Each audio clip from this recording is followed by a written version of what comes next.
Dans la nuit de mercredi à jeudi, en novembre 2010, un père de famille a assassiné un couple à leur domicile avant de rentrer chez lui dans le but d'abattre sa propre épouse pour finir par se suicider. Le drame a laissé derrière lui 3 victimes et 5 enfants orphelins.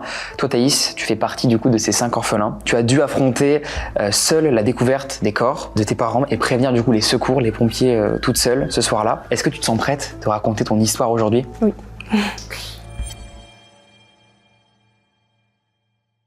Les amis, bonsoir, j'espère que vous allez bien. On se retrouve pour une nouvelle interview. Je reprends les interviews depuis un moment. Je m'y retrouvais plus trop dans ce format.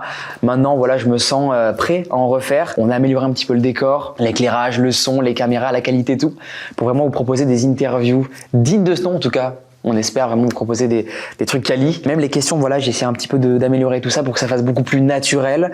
Même si voilà, des fois je lirai. Juste voilà, pour qu'on soit dans le respect le plus total, quoi, ok? Si vous avez envie, les amis, de venir témoigner comme Thaïs aujourd'hui et raconter votre histoire, si vous avez vécu quelque chose, ça peut être n'importe quoi, de paranormal, un truc tragique, un incident qui vous arrivait de fou dans votre vie, d'un peu inexplicable, n'importe quoi, n'hésitez pas à remplir le formulaire que je mettrai en description pour me raconter votre histoire et comme ça, on verra si on vous invite finalement sur ce format-là. Je vous mets aussi, les amis, dans la description et pourquoi pas aussi en commentaire épinglé mon Spotify. Vous pouvez aussi écouter cette série-là, Entretien avec l'étrange, du coup saison 2 officiellement sur Spotify. Les épisodes sortent un jour avant publication sur YouTube. Donc voilà, si vous voulez vous détendre, écoutez ça avant de dormir, dans la voiture, pendant que vous faites un petit truc à manger, tranquillement avec le copain ou la copine, c'est l'idéal. Et on va commencer du coup, Thaïs, si tu le veux bien, avec les petites questions que j'ai à te poser. Déjà voilà, est-ce que tu es à l'aise dans l'ambiance? Oui, c'est génial. Tu te sens avec les petits crépitements quand même qui font plaisir. Aujourd'hui, comment tu te sens vis-à-vis de cette histoire? Est-ce que tu es à l'aise finalement de m'en parler et d'en parler à la commune? Alors je dirais pas à l'aise, mais ouais. C'est vrai que ça fait un travail. Je travaille sur moi-même. C'est vrai que j'ai vu des spécialistes, des psys, c'est normal. Après du coup l'événement? Tout à fait. Et en fait j'ai eu un détachement. C'est-à-dire que il y a moi, petite, et il y a moi maintenant. Et j'ai l'impression que c'est un fil, il y a un fil conducteur, mais je me suis rattachée à ça et c'est comme ça que je me suis forgée et que j'ai réussi à survivre, entre guillemets, à cette histoire. Ok. Et ça va. Je suis heureuse maintenant aujourd'hui. Ok, c'est le plus important. Oui. Ouais. Qu'est-ce qui t'a donné le courage et l'envie de venir nous raconter ça sur la chaîne? Est-ce qu'il y a un truc qui t'a poussé? Est-ce que tu as envie un peu, c'est comme pour toi un hommage? Est-ce que tu peux expliquer un petit peu cette vision en fait de tout ça, de cette interview, de cet échange? Oui, j'ai ma meilleure amie qui a vécu du coup cette histoire avec moi. On se connaît depuis la maternelle, petite section. Donc elle connaissait mes parents, elle connaissait ma vie. Mm-hmm. Et du coup, elle m'a souvent parlé, parce qu'on aime bien regarder ce genre de format, de true crime, légendes, etc. Ouais. C'est ça, des histoires que les gens ont vécues et elle m'a pas poussée, mais elle m'a dit « Oh, ce serait intéressant quand même ton histoire, Thaïs. Même si pour toi c'est banal, faudrait que tu t'en parles. C'est pas quelque chose d'ordinaire et même pour toi, pour eux, voilà. » Même j'imagine qu'il y a des personnes qui ont vécu aussi comme toi des drames, qui ont perdu peut-être de façon différente leurs parents, et donc peut-être de voir une vidéo comme ça aussi, de voir une personne en parler, ça va peut-être aussi les aider. Donc c'est aussi bien, je trouve, d'avoir ton témoignage sur la chaîne. C'est très cool. C'est ça, c'est que c'est un peu une histoire, j'ai encore employé ce mot, entre guillemets, banal. C'est que malheureusement, des histoires comme ça, il y en a beaucoup. Ouais. Mais au moins pour dire qu'on les oublie pas, qu'ils sont toujours là, et voilà. Tes parents, ils étaient vachement impliqués dans la musique et la vie de ton village, si je dis pas de bêtises. C'est mon père. Ton père, d'accord, qui était musicien. D'accord, ouais, ok. Comment tu décrirais l'ambiance familiale avant que ce drame ne survienne? On était heureux, franchement, je pense qu'on était heureux. Alors c'est vrai que j'ai eu un moment où je me souvenais plus de rien. J'avais plus de souvenirs, de bons souvenirs. Quand je pensais à eux, je pensais à cette nuit-là. Ah ouais, plus du tout, les moments en famille, devant la télé, rien du tout. Parce que dès que je pensais à ça, je pensais à l'après. Donc ça a été très compliqué, c'était un travail sur moi-même. Mais maintenant, c'est vrai que, comme je t'ai dit tout à l'heure, mes parents, ils filmaient tout. Donc ils ont filmé, il y a des vidéos de ma naissance, des anniversaires de tout, et on voit 2001, 2002, 2003. Enfin moi je suis née en 2003, mais du coup j'ai tout, j'ai plein de souvenirs, j'ai plein de trucs, et du coup quand je vois des photos, des vidéos, je me dis ah oui c'est vrai, ça a mené à ça, et c'est ça qui est génial. Du coup j'ai quand même les bons souvenirs, vraiment une bonne famille lambda. Pas de conflit. Pas de conflit. Non. Il y avait tout le temps toute ma famille qui venait des deux côtés, du côté de mon père, du côté de ma mère. On a plein de vidéos où on allait chez eux en vacances, avec mes cousins, avec ma cousine, avec mon petit frère. Et voilà. Donc moi et mon frère, c'est vrai qu'on se chamaille un petit peu comme des frères. Apparemment, ma famille m'a dit que j'étais jalouse de mon petit frère. C'est vrai? Ouais. Ça peut arriver quand t'es petit, des petits complexes comme ça, mais qui se règlent avec le temps. Oui, bien sûr. Apparemment, j'étais un petit peu jalouse et je voulais toujours être le centre de l'attention. Par exemple, en plein de repas de famille, moi j'étais le genre de petite à 2 ans, je me mettais toute nue et je faisais rire tout le monde. Mais c'est ok, je pense que beaucoup. Moi le premier, on faisait tout ça à la piscine, tu connais, mais du coup, soir d'été. Mon tonton qui était tout jeune à l'époque, il me filmait et tout, il me disait mais t'es complètement folle, c'est pas possible. Donc voilà, j'étais ce genre de petite fille. Ok. Tout le temps joyeuse, à faire des petites bêtises. C'est vrai que je faisais pas mal de bêtises, je crois. Quand tu repenses à eux aujourd'hui, c'est quoi le souvenir qui te vient en premier là, qui t'apparaît en premier? Bah, c'est la nuit. C'est toujours la nuit, ouais. Ouais, ça va jamais être un truc, un repas en famille qui... Bah, en fait, ça dépend le contexte. Mais par exemple, si je regarde des vidéos, je pense à ça. Mais c'est vrai que la première chose quand on va me parler d'eux, c'est boum. C'est cette nuit-là, ok. D'accord. On va passer du coup maintenant au jour et à la nuit du drame. On va essayer d'aller dans le détail sans trop évidemment en dire. Cette nuit-là, du coup, près de Chartres, c'est ça? Oui. Un homme est entré dans votre maison et a tiré sur tes parents, âgés de 36 ans au moment des faits, si je dis pas de bêtises. Bon, je ne citerai pas évidemment le prénom de cette personne, pour des raisons de respect évidemment, pour tes parents, pour toi et même... pour ses enfants. Pour ses enfants aussi évidemment. C'était, bon on le dira juste ça, un agent technique employé par l'Office national de la chasse et de la faune sauvage. Comment tu as pris conscience de ce qui est en train de se passer? Cette nuit-là? Ouais, cette nuit-là, ouais. Comment ça va se passer en fait? Alors, il faut savoir que du coup, ma maison, elle était au rez-de-chaussée. Elle avait un étage avec 2 chambres, des toilettes et on avait un garage. Donc, nous, on changeait tout le temps un peu de chambre et tout. Et à ce moment-là, mes parents étaient dans la chambre du bas. Moi et mon frère, on était dans la chambre du haut. Donc moi, j'étais dans la chambre de droite et mon frère dans la chambre de gauche. Donc cette nuit-là, je dormais avec mon chat. Je me fais réveiller par des gros booms. Donc à cet âge-là... c'est des détonations? Ouais, des détonations à cet âge-là, à part le feu d'artifice ou le tonnerre, t'as aucune idée de ce que c'est. Donc je me réveille, je suis avec mon chat qui avait les yeux grands ouverts, je me rappelle. J'entends des hurlements de ma mère. De ta mère? D'accord. Qui hurle le prénom de mon père plusieurs fois. Et je me rappellerai toute ma vie, je me suis dit « Oh non, mon père, il a cassé le gros pot de fleurs. » Et du coup, il est en train de se faire gronder par ma maman. Et... Il était quelle heure? Tu te souviens à peu près de l'heure ou pas? Alors moi, si on me l'avait pas dit non, mais il était 23h minuit. C'est à ce moment-là. Donc je me dis, qu'est-ce qui se passe? Je pourrais pas te dire le temps, quel temps. C'est passé trop vite pour toi? C'est passé super vite. Par contre, je sais qu'il y en avait plein. Je me rappelle m'être cachée sous la couverture et trembler comme une feuille. Donc en fait, t'as du coup là indirectement compris que c'était peut-être pas quelque chose de simple, un truc qui se casse. Oui, mais je me disais, c'est le pot de fleurs. Mon père, il a cassé. Et je me rappelle me dire cette phrase. Pourquoi? Je sais pas, je le saurais pas. Mais voilà, tout s'arrête. Il n'y a plus de bruit, il n'y a plus de cris, il n'y a plus rien. Je descends, j'étais dans un lit un petit peu superposé, alors pas en hauteur, pas très haut, mais il y a 2-3 marches, donc je descends de mon lit.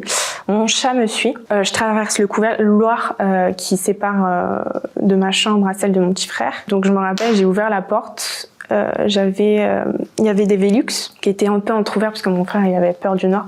Et je me rappelle qu'il était assis sur son lit, donc il avait 5 ans lui à ce moment-là, moi 7. Du coup, il était assis comme ça, il me regardait.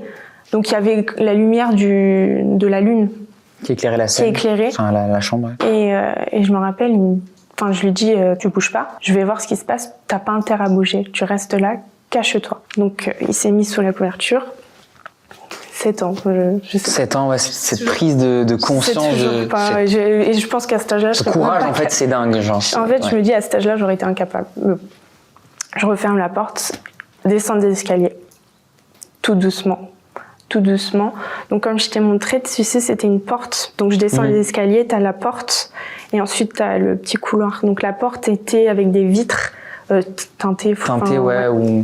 Donc en fait on voit la lumière des lampadaires du jour, de la nuit pardon, de la lune. Et du coup je descends les escaliers, j'essaie de regarder un peu parce que c'est des remparts. Donc j'essaie de regarder. Je vois un peu des ombres au sol, je me dis bon, je descends. Je crois que en descendant des escaliers, j'allume la lumière. Donc mon père donc là il y avait je sais pas si tu te rappelles, tu sais, il y a les bouts de bois là un peu, le muret avec les bouts de bois où il y a le canapé. Donc là, il y a le couloir comme ça. Ma mère était là, parce que après c'était ici et il y avait la chambre. Là, il y avait une porte qui menait au garage. Et il y avait 2 chambres. Donc ma mère était ici, à ce niveau-là, où il y avait la porte d'entrée. Mon père était un peu plus caché. Je m'approche de ma mère. Je vois qu'ils sont au sol. Donc mon père, il était recouvert de quelque chose. Il y avait des taches partout et je me dis, oh, il a mis de la terre partout. Je reste avec cette terre. Et je vois ma mère qui a du sang ici. Au niveau du ventre? Au niveau du ventre, j'enlève. Et t'enlèves quoi? J'enlève je crois qu'elle avait une chemise de nuit. Et je regarde et je lui dis, mais maman, ça va, maman? Et en fait, elle me parle pas. Je crois qu'elle a les yeux ouverts, je sais plus. Et elle fait des petits bruits bizarres. Alors je pense peut-être, je sais pas si elle m'a senti, je sais pas, je le saurais jamais. Mais elle fait des gargouillements un petit peu, je sais pas. Je me rappelle d'un poêle du sang, d'un truc blanchâtre qui sort. Et je me dis, bizarre. J'essaye de l'appeler plusieurs fois, sans pleurs, sans rien, tremblante. Mais je me rappelle ne pas voir de pot de fleurs. Et ça me paraît bizarre.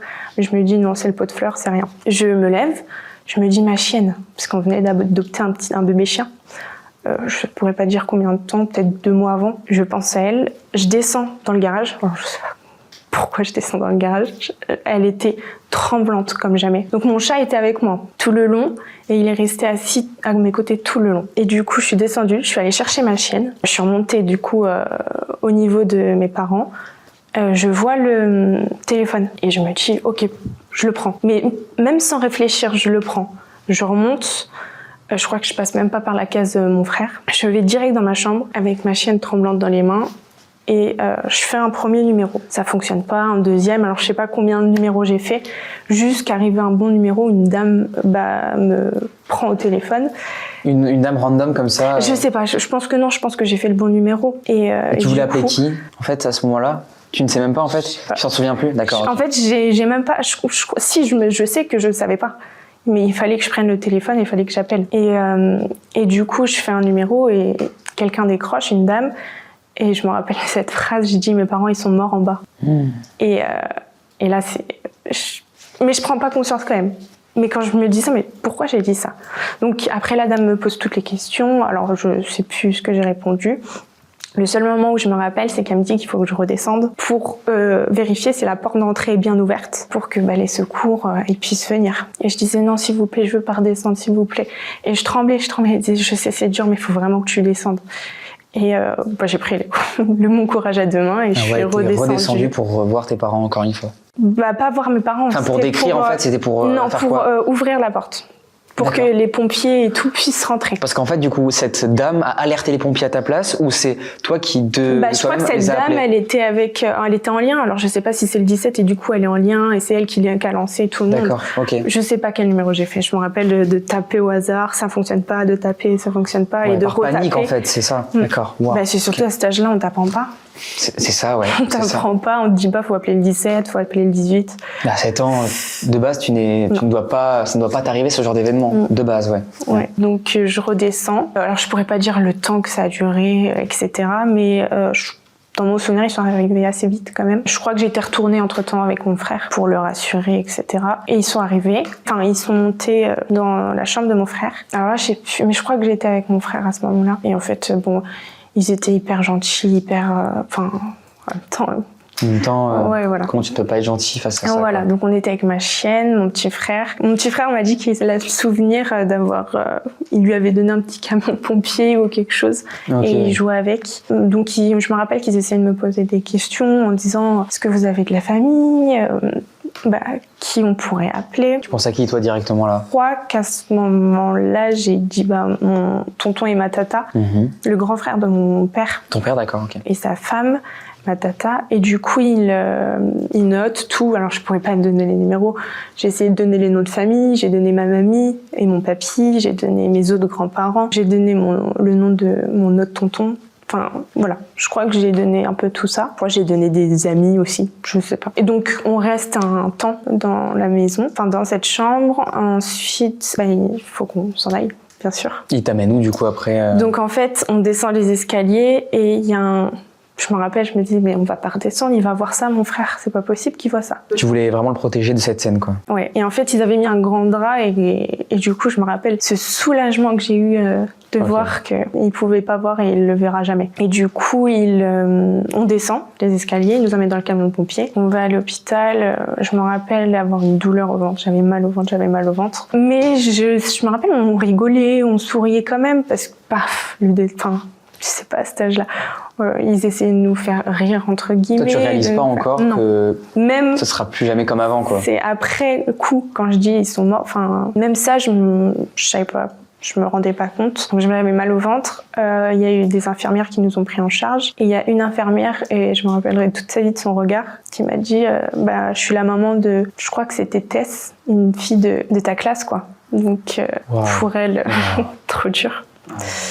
Donc voilà. Ensuite, du coup, ils nous ont emmenés ils m'ont ausculté pour voir. Ils m'ont donné, je crois, un petit Doliprane. Est-ce qu'on vient de rassurer, on vient de te voir? Bien sûr, ouais. Qui vient te voir? Qui vient te rassurer? C'est les infirmières qui sont là. Elles te disent quoi? Tu te souviens un peu de phrases? Non. Non, je me rappelle juste de cette phrase qui m'a marquée. Je suis la maman de... Je sais plus si c'était Tess ou... C'était peut-être pas ce prénom. Bref, en gros, une copine de ta classe. Une maman d'une copine de ta classe, voilà. D'accord. Ouais. Et de son regard, franchement, qui en disait long. C'était quoi son regard? Tu te souviens un petit peu? Elle était, triste. Triste. Enfin, c'est surtout de voir une amie de sa fille, de dire... Enfin, je pense qu'ils font ils s'imaginent à la place. Ouais, c'est ça, ouais. Quand tu t'imagines à la place, tu te dis waouh, ouais, ok. Et du coup, on est dans la chambre d'hôpital, donc ils nous ont apporté à manger. On a le dessin animé. Le dessin animé, je sais plus ce que c'était, mais je crois que ça parlait d'un aigle, etc. On regarde le dessin animé, mon frère s'endort. Parce qu'il faut savoir que là, je pense qu'il doit être 1h du matin, 2h, à ce niveau-là, minuit. Enfin non, parce que ça s'est passé vers 23h et le temps que tout ça s'est passé, je pense qu'il doit être 2h du matin. Même émotionnellement, quand tu vis un truc comme ça, t'es forcément épuisé beaucoup plus vite. C'est ça. Mon frère s'est endormi tout de suite. J'ai pas dormi de la nuit. Ou alors j'ai dû faire des petits sommes. Et je me rappelle être comme ça, sur le côté, et de regarder la respiration de mon frère tout le long. Et de me dire, ok, il respire. Ouais, t'avais pas ok, il respire. Ok, il respire, c'est bon. Oh, j'entends pas. Ok, il respire, c'est bon. Et voilà, jusqu'au lendemain matin. Les premières personnes qui sont arrivées, du coup, je sais pas quelle heure il était, peut-être 8h. C'est du coup mon tonton et ma tata qui sont venus. Ils nous avaient apporté 2-3 coloriages, je crois. Ils étaient avec nous dans la chambre. On parlait de tout et de rien. Ils ont essayé de pas montrer leur émotion. Et un monsieur est venu dans la chambre pour nous annoncer que mon père était décédé tout de suite. Suite à une balle dans le cœur. Enfin, il avait reçu plusieurs. Mais il était mort sur le coup, ma mère non. Elle est morte à l'hôpital. Donc voilà.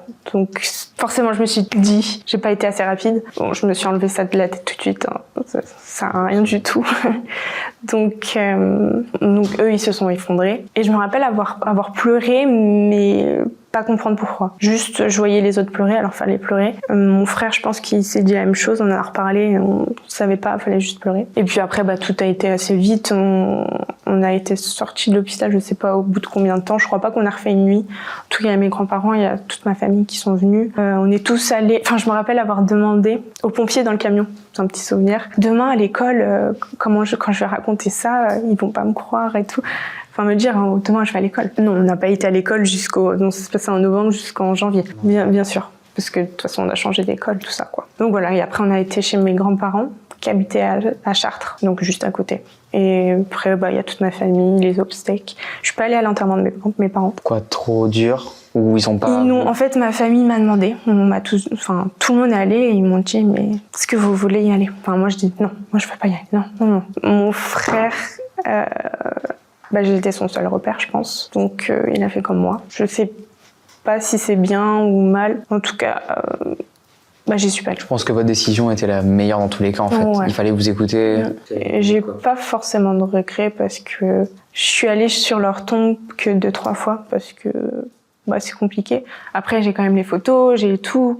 Pour moi, c'est ça, c'est de penser à eux et tout. Les souvenirs, surtout, penser à eux dans régulièrement. Un truc froid comme ça, non. Je comprends, ouais. J'aime pas. Okay. C'est une question que je me posais, mais du coup, tu as un petit peu répondu. Est-ce que tu as revu l'homme? Est-ce que tu l'as vu, cet homme, déjà, ou tu ne l'as pas vu pendant la soirée? Je l'ai pas vu. Je me rappelle avoir dit que je l'avais vu quand j'étais petite. Ouais, alors que pas du tout. Je sais pas pourquoi, mais pas du tout. peut-être pour vouloir aider alors que pas du Les tout. pompiers, alors que ouais. Ouais, pas du Ok. tout. Pas du tout. Avec le recul, est-ce qu'il y a une image, un bruit ou un détail de cette nuit, voilà, qui te marque et que tu aimerais bien, voilà, partager? C'était les cris de ma mère, mais. Les cris de ta mère. Ouais. Ok. Ces bruits-là, ce tour. Que maintenant je sais ce que c'est. Ok. C'était tellement poignant. Sous le choc, du coup, l'élu a décidé de fermer l'école jusqu'à nouvel ordre et de remettre en place 2 cellules de soutien psychologique, ce que j'ai lu du coup dans le Parisien. Une pour les enseignants de l'établissement et une autre du coup pour les élèves. Après le drame, est-ce que toi du coup tu vas être pris en charge et comment exactement? Est-ce que tu peux nous expliquer du coup cette partie-là? Donc pendant un mois, je suis restée avec mes grands-parents, avec mon petit frère, parce que donc ça a été décidé. Donc quand il y a un drame comme ça, il y a je sais plus. Quoi, ça peut être un conseil, un conseil de famille. ouais. Donc c'est le conseil de famille qui a décidé, donc ils se sont tous mis d'accord qu'on irait donc chez mon tonton et ma tata, le grand frère de mon père qui avait déjà 4 enfants. Ils venaient d'emménager en septembre, dans une grande maison. Il s'est porté volontaire du coup, c'est ça? Tout le monde nous voulait. Tout le monde voulait. Tout le monde nous voulait, Normal, ce qui a fait des gros conflits. Ah ouais, d'accord. Parce qu'ils se battaient en fait pour vous avoir, c'est ça? Mais tout le monde s'est mis d'accord, ils se sont dit mais on vient d'emménager, on a une grande maison. C'était le plus logique, les grands-parents, c'est bien, mais c'est triste en même temps parce que... Ils pourront pas vous assumer toute leur vie, enfin, à mon avis, ils vont être un petit peu restreints. En même temps, ils vont être un peu plus vieux. C'est ça, ouais. Il n'y a pas d'autres personnes, il n'y a pas des enfants qui peut... Enfin, je pense que ça a été la meilleure décision. Quand il arrive, ça a été la meilleure décision et voilà. Ça a été compliqué ou pas? Est-ce qu'il y a eu un juge qui a essayé un petit peu de... Mais oui, bien faire les choses. Ouais. Il y a un juge, je crois, c'est face à un juge et ils en parlent, etc. Ouais, et ça a été compliqué cette partie-là ou pas forcément? Ça s'est quand même je crois qu'au vite début, réglé. ça s'est plutôt vite réglé, ça. Ok. Bon, c'est cool pour vous épargner quand même déjà cette partie-là. Ok. Donc on est resté quand même un mois chez mes grands-parents, le temps que ils fassent les travaux, qu'ils fassent tout ce qu'il faut pour nous accueillir. Et on est arrivé, on a passé Noël, après on a commencé décembre, et puis on est allé. On est rentré à l'école en janvier. Comment ça va se passer du coup pour toi d'être dans une nouvelle famille? Comment tu pourrais un peu expliquer cette sensation-là particulière du coup? Cette famille, on la connaissait bien quand même. C'était notre famille. Ta tante, du coup, c'est ça? On les a vus le week-end d'avant le drame en plus, pour fêter l'anniversaire de mon frère et de ma mère. On les voyait tout le temps. Donc on était très proches d'eux. En plus, moi, j'étais j'étais petite, j'étais hyper à l'aise. Donc, ils ont été des deuxièmes parents géniaux qui nous ont aimés, chouchoutés, malgré leur douleur. Ils ont fait comme ils ont pu. Et ils nous ont apporté tout ce qu'il fallait apporter à des enfants. Donc voilà. Je me rappelle juste des fois, j'ai fait des rêves où ils étaient encore là, ils étaient encore en vie. Elle est devenue quoi la maison du coup où l'incident s'est passé? Est-ce que tu sais si elle a été rachetée, condamnée, abandonnée? Alors ce que je sais que j'ai appris, c'est que normalement il y a des personnes qui vont nettoyer la salle de crime. Ils ont laissé ça à ma famille. Comment ça? Ta famille a dû nettoyer la scène? C'est mon tonton du coup qui s'est occupé de... Parce que c'était un souhait ou parce que la nettoyage de scène de crime n'était pas... Ça s'est pas mis en place, ils savent pas pourquoi. En tout cas c'est lui. Personne n'a réussi, c'est lui qui a dû nettoyer tout le sang. C'est spécial parce que de bas, il y a des entreprises spécialisées, donc des nettoyeurs de scènes de crime, qui font aussi Diogène, etc. Voilà, non. Qui viennent sur place pour nettoyer parce que même il faut un certain équipement, une protection. Non. Non, ok. Et t'as pas eu de réponse par rapport à ça? Ils savent pas. Ok. Ils savent pas. Il y a plusieurs trucs qu'ils savent pas et de toute façon ils étaient tellement dévastés qu'ils ont pas cherché. Ils ont fait le truc et... Ils se sont dit stop. Tout ce qui pouvait aider, en fait, j'ai l'impression qu'ils faisaient, quoi, c'est ça? C'est ça. Et du coup, ils ont déménagé, ils ont enlevé toutes les affaires, ils ont fait le tri. Ça a duré longtemps, je sais pas combien de temps, mais j'étais pas dedans, donc je pourrais pas dire. Ça a dû être dur. Oui, je pense.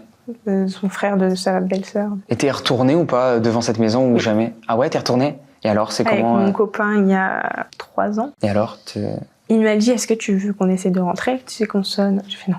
Là, déjà, je suis venue devant, c'est waouh. Et parce que t'aurais expliqué quoi aux nouveaux habitants? C'est ça, tu vois, c'est spécial. Non, parce qu'on a déjà fait ça. C'est vrai qu'on a déjà fait ça avec ma famille.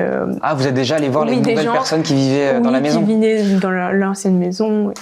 On y habitait avant. Et ils étaient au courant de l'histoire ou pas? Non, eux, mais j'y suis pas allée. Ah, non, d'accord, ok. Pas de cette maison-là, non. Mais de ma famille, par exemple, mon tonton qui habitait là un moment, voilà. Ok. Est-ce que tu as pu parler après aux membres de la famille de la personne qui a assassiné tes parents? Est-ce que tu as reçu des lettres d'excuses, des trucs comme ça, ou pas du tout? Il y a vraiment eu zéro contact? Alors, de moi à eux, non. Ma grand-mère, du côté de ma mère, donc la mère de ma mère, a pris contact, je crois, avec les grands-parents. Donc, de ce que je sais, c'est que donc il y a eu 3 enfants et ce monsieur-là, pour faire ça, il avait bien sûr tout prévu. Il avait écrit une lettre où il donnait toutes les pas d'excuses, pas de rien. Mais de comment pourquoi. il allait procéder pour non, ce qu'il voulait pour ses enfants. Les instructions alors pour sa famille. Alors je sais pas, je crois qu'il voulait que ses enfants aillent chez le frère, que machin, que ça aille à cette personne, que ce bien aille à... l'héritage, en gros, il avait prévu tout ce qui était héritage. Voilà, c'est ça. Héritage de biens, ok. Personne voulait de ses enfants, je crois.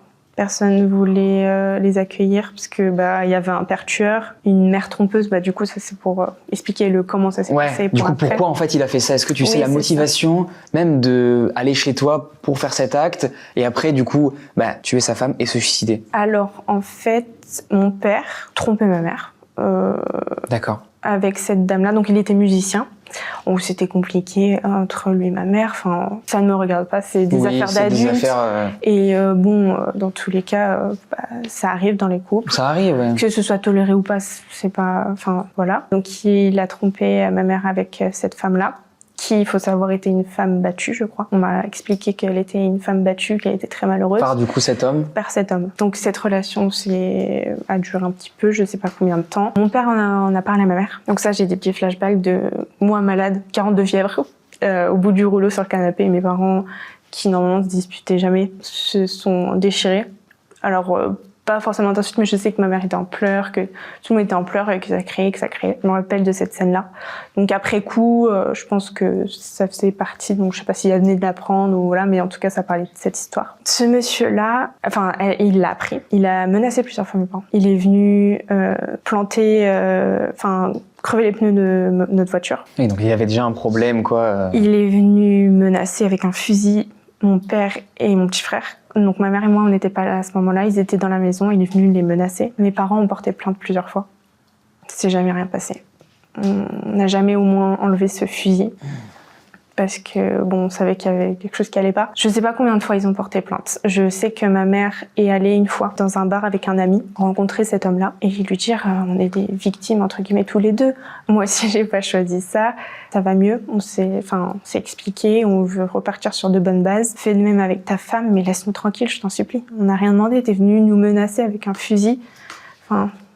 Voilà. Et donc, tout ça, je le sais parce que ma famille était au courant et qu'ils en parlaient avec eux, et voilà. Et donc, je crois qu'à partir de ce moment-là, alors je sais pas si chronologiquement ça concorde, mais je crois qu'à partir de ce moment-là, il nous a laissés tranquilles pendant 1 an et demi. Donc, t'aurais pas pu prévoir, en fait, il n'aurait pas pu prévoir un truc comme ça du jour au lendemain, quoi. Non, c'est ça. Pendant 1 an et demi, il nous a laissés tranquilles. Mes parents ont eu un 3e enfant entre-temps. On a eu une petite sœur qui a pas survécu. Au bout de 8 mois, je crois, 8 mois, ouais. Elle n'a pas survécu. Et je crois que quelques mois après, il y a eu le drame.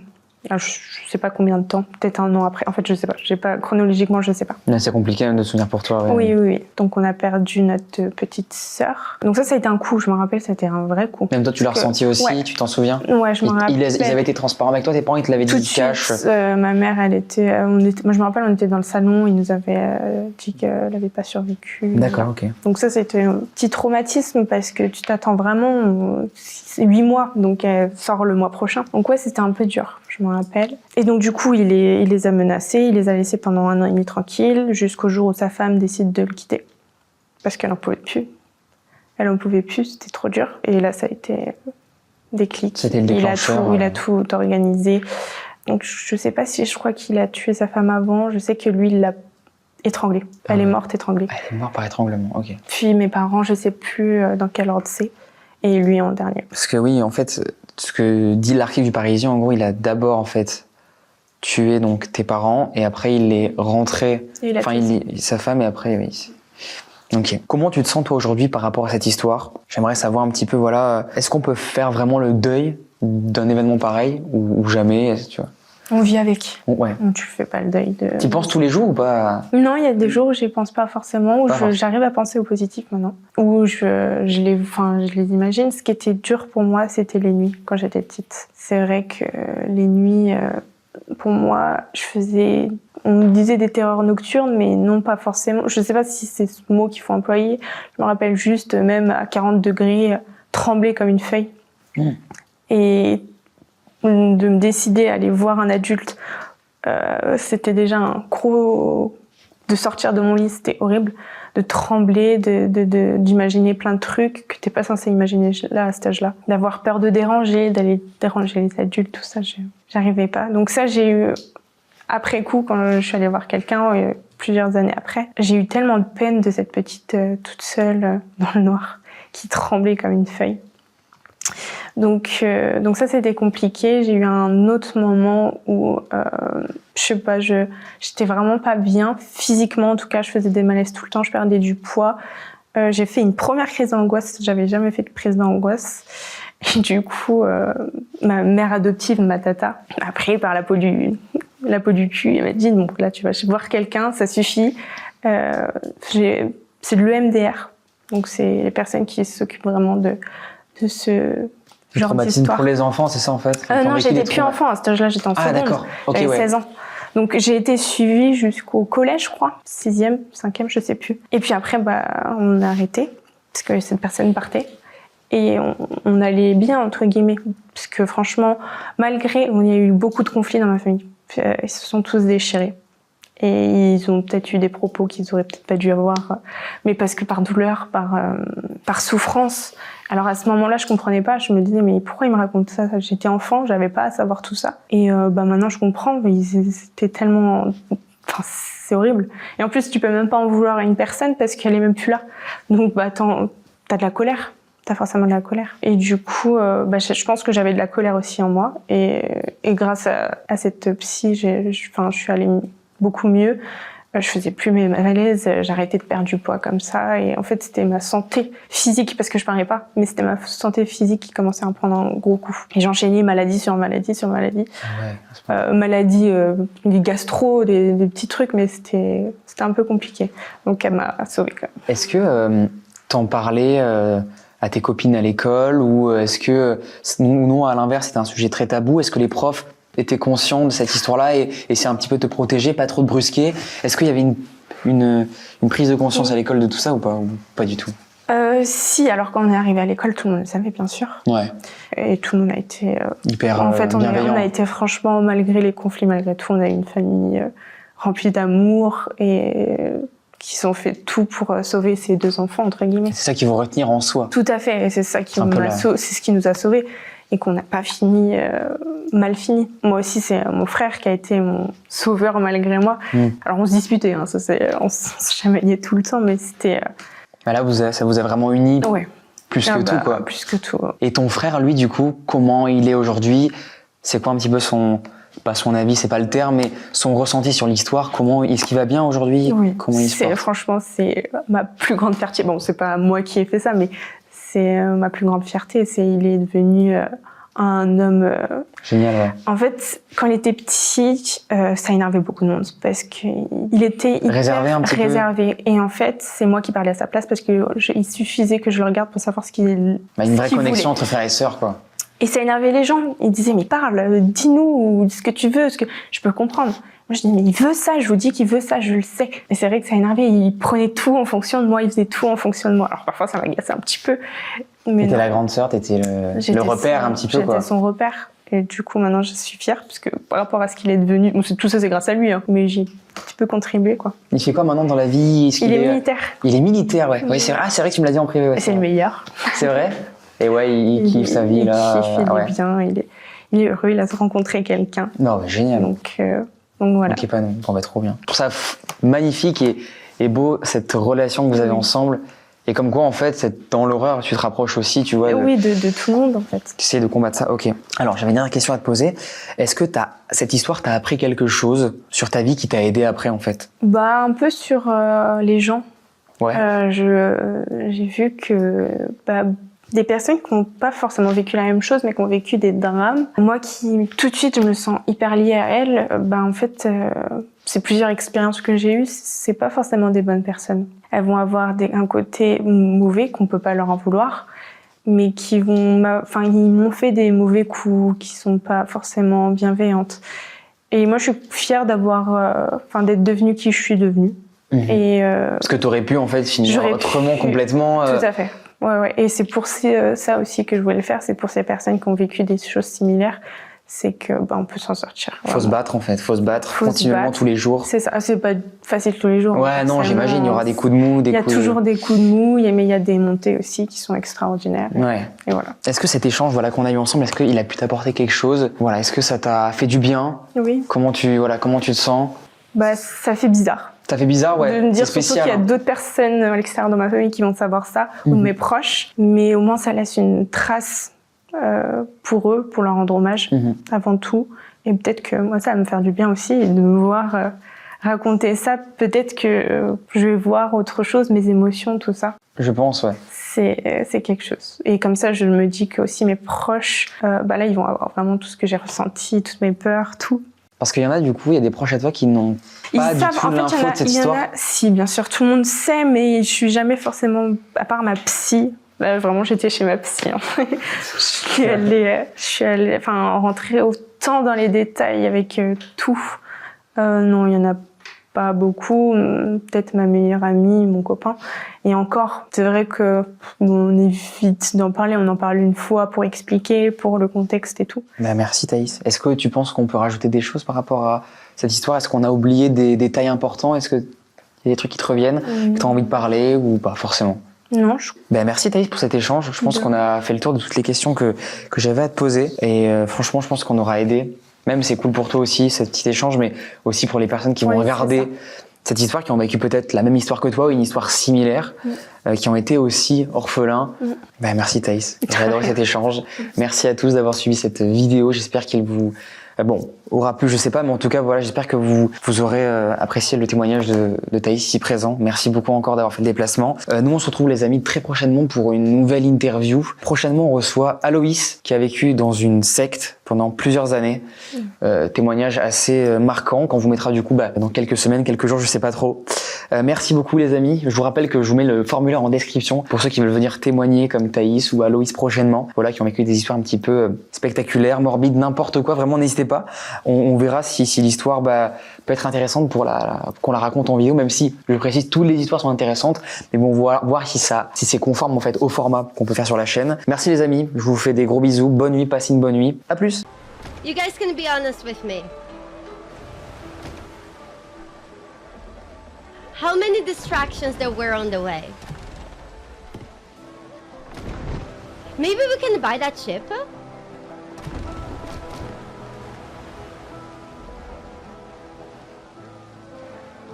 Zero? Yes! Zero! Oops. We go. Whee! No! No! God darn it! Darn it! Sans, thank you so much for the 31 months of support to Blackjack and Lucas for my bunny. Thank you. Sorry, Angelicus. Thank you so much for letting me know I missed. Sorry, I was distracted looking at the sunset. It's so beautiful. Let's see if we can buy ships here. Oh, wow. Look at this ship. Oh, man, we need a better ship. Guys. What is that?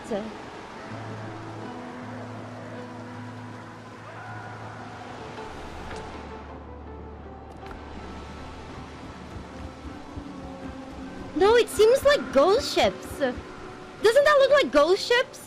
Look at this, the sails. This looks horrifying.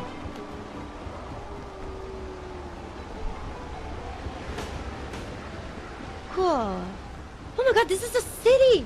We go! Is that... Oh, you're talking about Daphod from Divinity. Oh my god. For those who irritate me, I recommend bloodletting. For anyone else, Vav! herbalism.